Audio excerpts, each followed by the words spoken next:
जय हिंद, जोहार जगह। मैं शमशाद आलम। आज इस मुद्दे पे बात करने वाले हैं। वो मुद्दा है डुमरी के विधायक जयराम महतो का विधायक बने हुए 1 साल हो गया।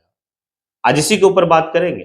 विधायक बनने के बाद जो 1 साल हुआ, इनकी कामकाज कैसी रही, इनका सफर कैसा रहा, कहां पे उतार चढ़ाव हुआ, कौन सी बातें जो है कि हुई है, ये सारी बात करेंगे। और ये भी समझेंगे कि विधायक बनकर डुमरी में ये कौन कौन सा काम को किए, क्या डुमरी विधानसभा में विकास का रूपरेखा तैयार करके या विकास का रूपरेखा की गाड़ी स्टार्ट किए या नहीं किए, ये सारी बात करेंगे। आप लोग वीडियो में अंत तक बने रहिए। चलिए चलते हैं और सारी बात को समझते हैं। और सिर्फ जयराम महतो का ही 1 साल कार्यकाल पूरा नहीं हुआ, ये सरकार का भी हुआ है और उन तमाम 81 यानी कि भाई विधायकों का भी हुआ है। लेकिन आज मैं जो बात करूंगा वो जयराम महतो के ऊपर, क्योंकि इस 1 साल के दौरान में अगर सबसे ज्यादा पूरे झारखंड में चर्चा का विषय रहा, अगर मीडिया में बहुत ज्यादा सुर्खियों में रहा, तो वो डुमरी के विधायक जयराम महतो रहे। अब देखिए यहां पर बात समझिएगा कि 1 साल जब पूरा होता है तो क्या है। देखिए एक बात तो है कि जयराम महतो जब पहला दिन सदन में एंट्री मारे थे, उसी दिन से चर्चा था। एंट्री फिर कैसा, नंगे पांव, और वो इस बात को कहे थे कि ये लोकतंत्र का मंदिर है और जब हम मंदिर में प्रवेश करते हैं तो हमारी आस्था होती है और ये मेरा आस्था है, इसीलिए मैं जब तक आने की हमारी ये रहेगी भाई, मैं नंगा पांव जो है कि सदन में जाऊंगा। और अभी तक वो बरकरार इस बात को रखे। उसके बाद चलता है भाई सत्र, यानी कि बजट सत्र। बजट सत्र में लोगों को लग रहा था कि भाई माइक, चोंगा, मंच और भाई सदन के बाहर भाषण देना अलग बात है, सदन के अंदर और बजट सत्र में सरकार से सवाल करना अलग बात है। क्या जयराम महतो कर पाएगा? लेकिन उन्होंने साबित किया जिस तरीके से बजट सत्र के दौरान में, क्योंकि सबसे लंबा जो सत्र होता है महीनों भर का, वो होता है बजट सत्र। बाकी जो और 2 सत्र है वो उनकी समय बहुत कम होती है। उसी बजट सत्र में हमारा बजट भी आता है। उस बजट सत्र के दौरान में जयराम महतो ने साबित किया कि भाई हम एक पढ़े लिखे युवा जो है नेता हैं और सरकार से आंख मिलाकर जो है कि जनता की हक की बात कर रहे हैं।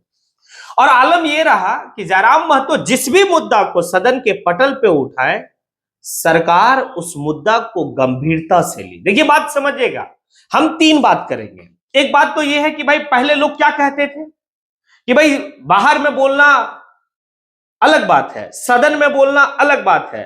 तो भाई बाहर भी तगड़ा बोले, सदन में भी तगड़ा बोले। अब जब सदन में तगड़ा बोल दिए तो अब लोगों के बीच में चर्चा था कि सरकार इनकी बात को कितनी गंभीरता से लेगी।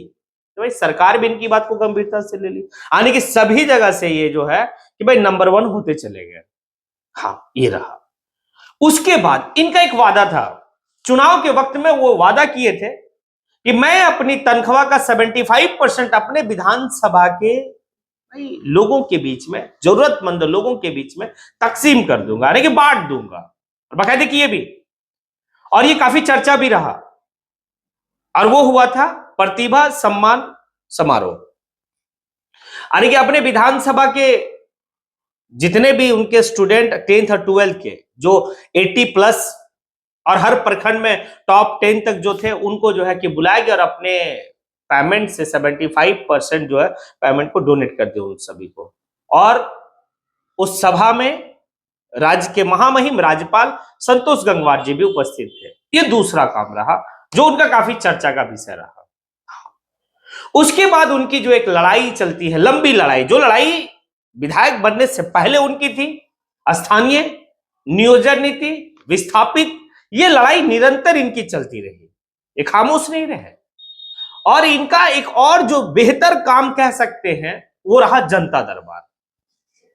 देखिए जनता दरबार किस मायने में सही है, एक थोड़ी सी ये भी समझिए, क्योंकि मैं काफी करीब से देखा हूं जाकर कि उनका जनता दरबार किस तरीके से होता है। वो सुबह जो है कि घर के बाहर मानठाण में बैठ जाते हैं, और यह भी नहीं कि बहुत ये है कि भाई ने उनको अच्छा कुर्सी चाहिए, अच्छा ये चाहिए, वो नहीं, जमीन पे बैठ के जो है कि जनता दरबार स्टार्ट करते हैं। और वहां भेदभाव नहीं होता है, ये हमारी जात की है या फिर कौन सी जात का, ये नहीं, कौन सा समाज का, ये नहीं। उनके पास जो भी पेपर आता है बड़ा तरीके से जो है कि अगर उनको लगता है कि इस मामला को अभी सॉर्ट आउट करने लायक है तो उस मामला से संबंधित जो भी पदाधिकारी है उनको वो तुरंत फोन लगाते, बात करते, मामला को सॉर्ट आउट करते। और कोई मुद्दा ऐसा होता है कि नहीं ये मामला सदन में उठाने लायक है, तो फिर उस मामला को वो डायरी में नोट करते खुद से, और उनके जो पीए हैं वो भी नोट करते, और फिर उस मामला को भाई वो सदन में उठाते हैं। हाँ, ये जो है कि उनका जनता दरबार की कहानी है। अब देखिए, जनता दरबार और भी मायने में बेहतर है, क्योंकि हर भाई आम जनता अपने विधायक के पास नहीं पहुंच पाता है, उनको किसी का सहारा लेना होता है, उनको किसी का पैरवी लेना होता है, तब वो जो है कि विधायक से मिल पाते हैं। लेकिन क्या है कि भाई एक टाइमिंग दे दिया गया कि इतने बजे से इतने बजे तक विधायक जी जो है कि जनता दरबार लगाएंगे, इसमें किसी की पैरवी, किसी का जो है कि भाई इसमें ये नहीं चलेगा, आप आ जाइए और डायरेक्ट जो है विधायक जी से मिलिए और अपनी समस्या को रखिए। और ये जनता दरबार भाई देश के हर कोने में वो सोच वाले नेता जो समाज के बीच में कुछ करना चाहते हैं वो सभी लोग करते, जनता दरबार लगाते बकायदे। ये निरंतर जो है कि पिछले 1 साल से इनकी जनता दरबार लगती आ रही है। हाँ, वो अगर अपने मतलब विधानसभा से बाहर है या फिर जो है कि वो स्टेट से बाहर है तब उनकी जनता दरबार नहीं लगती, लेकिन अगर वो अपने विधानसभा में है, अपने घर में है, जनता दरबार लगेगी, ये 200% कन्फर्म है, और वहां से मामला को सॉर्ट आउट किया जाता है। ये आगे लड़ाई आप देखें किस तरीके से जो है कि धनबाद में जादू महतो का मामला को लेकर वो जो है कि एक्टिव रहे। जिस तरीके से आप देखें कि बड़का गांव में अंबा प्रसाद के साथ जो मामला चल रहा था, वही कंपनी आंध्र प्रदेश की कंपनी थी, और भाई अंबा प्रसाद को काफी कुछ कहा था, देख लेंगे, पूरी राजनीति करियर खत्म कर देंगे। अंबा प्रसाद का पिता को भी जो है कि भाई काफी कुछ वो कहा। उसके साथ भी खड़ा जो दिखे वो दिखे आपके जयराम महतो सदन में इस बात को कहे कि भाई हमें 1932, हमें स्थानीय नीति, हमें नियोजन नीति, इसी दौरान में कई मतलब अधिकारियों को फटकार लगाना, इस दौरान में नोकझोंक भी देखा गया इस 1 साल के दौरान में। और वो नोकझोंक कहां देखा गया? वो नोकझोंक आपको जो है कि भाई कांग्रेस की एमएलए बोकारो की श्वेता सिंह और जयराम महतो के बीच में जो मामला हुआ था, उस मामला को भी दरकिनार नहीं किया जा सकता इस 1 साल के दौरान में। हाँ, काफी कुछ रहा इस 1 साल के दौरान में। जयराम महतो का जो है कि भाई खेलते हुए पैर भी टूटा, तबियत भी कई बार खराब हुई, डॉक्टर का सलाह रहा कि आप आराम कीजिए, आपकी जो है कि तबियत नासाज है, सही नहीं है, आप आराम कीजिए। लेकिन जयराम महतो माने नहीं, जयराम महतो इसी दौरान जो है कि भाई चलते रहे जनता के बीच में। अभी उनकी तबियत सही नहीं है और वो अभी रेस्ट में है, ये रहा। अब आइए आते हैं काम के पीछे कि डुमरी विधानसभा में उनकी काम क्या हुई है। तो ये 1 साल हुआ है। अब 1 साल के दौरान में आप एक बात को समझिएगा कि वो भी जो भी काम को वो शिलान्यास किए होंगे, जो भी योजना को स्टार्ट वहां पे किए होंगे, सरकार फंड दे रही कि नहीं दे रही ये भी एक बात है, और ये विपक्ष में सरकार का हिस्सा भी नहीं है, और अभी 4 साल बचा हुआ है।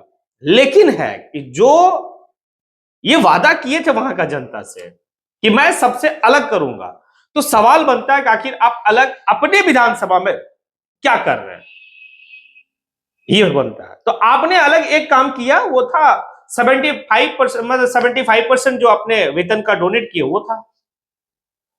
लेकिन आपने वहां और कौन कौन सा काम किया? तो अभी तक काम के मामले में कहा यह जाता है कि जयराम महतो जो कहे थे उतना परफेक्ट जो है कि अभी तक उतना खरा नहीं उतरे हैं अपने विधानसभा में। हाँ, हालांकि सदन में काफी जो है कि मजबूत तरीके से उतरे, इस बात को भी नकारा नहीं जाएगा, चाहे वो बजट सत्र हो चाहे वो आपका मानसून सत्र हो, दोनों सत्र में अपनी बात को विभाग तरीके से रखे।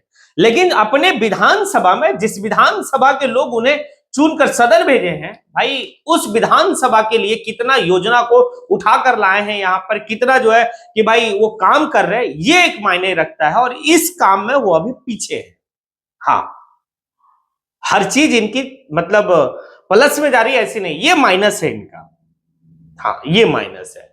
अब आप लोगों को क्या लगता है कि और भी बातें हैं, बहुत सारी बातें हैं, अगर बहुत सारी बातें करेंगे तो काफी लंबी वीडियो बनेगी। जैसे इनका जो है कि बाहर में जाना, जैसे बंगाल की और कुछ करना, बिहार में जाना, ये भी एक हिस्सा रहा है। इसी दौरान में जो है कि इनका एक हिस्सा ये भी रहा कि इनका जबरदस्त तरीके से विरोध भी हुआ, और वो था कुर्मी एसटी आंदोलन को लेकर, यानी कि आदिवासी समाज के लोग जबरदस्त तरीके से विरोध किए। इसी एक साल के दौरान में ये इनकी पार्टी जो है उपचुनाव भी लड़ती है, भाई प्लस रहती है। पिछले बार जब आम चुनाव था तो वहां पर जो है कि 8,000 लाए थे, इसमें 12,000 वोट लाए, ये इनके लिए रहा। ये सारी बात है। कुछ इल्जाम भी लगे इनके ऊपर, इनके पार्टी के ऊपर, इनके पार्टी के पदाधिकारियों के ऊपर। ये सारी कंक्लूजन है कि ठीक ठाक है, बहुत ठीक नहीं कह सकते। अपने विधानसभा में काम को लेकर उनको काम करना होगा, अगले 5 साल है, सरकार का हिस्सा नहीं, ये भी जो है कि दिमाग में रखना होगा। सरकार से कितने योजना ला पाते ये भी सोचना होगा। ये सारी बात पे आप जो है कि कमेंट करें। इसी के साथ मैं अपनी बात को यहीं पे समेटता हूं। जय हिंद।